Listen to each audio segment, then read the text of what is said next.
দক্ষিণ আফ্রিকায় অনুষ্ঠিত ২০১০ বিশ্বকাপে টিভিতে খেলা দেখার সময় সারাক্ষণ মৌমাছির ঝাঁকের মতো একটা ভো ভো শব্দ কান ঝালাপালা করে দিত।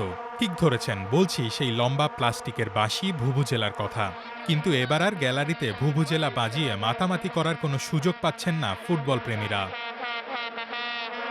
১১ জুন থেকে যুক্তরাষ্ট্র, কানাডা ও মেক্সিকোতে শুরু হতে যাওয়া বিশ্বকাপে এই ভুভুজেলা সম্পূর্ণ নিষিদ্ধ করেছে ফুটবলের সর্বোচ্চ নিয়ন্ত্রক সংস্থা ফিফা। সম্প্রতি প্রকাশিত স্টেডিয়ামের আচরণবিধিতে এই কড়া নিষেধাজ্ঞার কথা জানিয়েছে রয়টার্স। শুধু ভুভুজেলা নয়, এয়ার হর্ন বা মাত্রাতিরিক্ত শব্দ তৈরি করে এমন কোনো যন্ত্র নিয়েই ১৬টি ভেন্যুর কোনোটিতেই ঢোকা যাবে না। এমনকি লেজার রশ্মি ছড়ায় এমন যন্ত্র বা লেজার পয়েন্টার নেওয়াও সম্পূর্ণ নিষিদ্ধ। নিষেধাজ্ঞা আছে শরীরে রং মেখে বা ট্যাটু করে সেটাকে পোশাক হিসেবে চালিয়ে দেওয়া নিয়েও। ফিফা সাফ জানিয়ে দিয়েছে, মাঠে নগ্ন হয়ে দৌড়ানো, শরীর দেখানো বা পোশাক খুলে শরীরের সংবেদনশীল অংশ দেখানো কঠোরভাবে নিষিদ্ধ।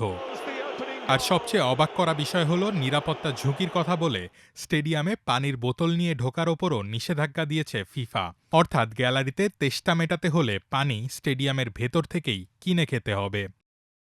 ফিফার আচরণবিধিতে স্পষ্ট বলা আছে, নিয়ম অমান্য করলে আপনাকে স্টেডিয়ামে ঢুকতেই দেওয়া হবে না, আর ভেতরে গিয়ে ধরা পড়লেও বের করে দেওয়া হবে। রোহান আদনান, প্রথম আলো।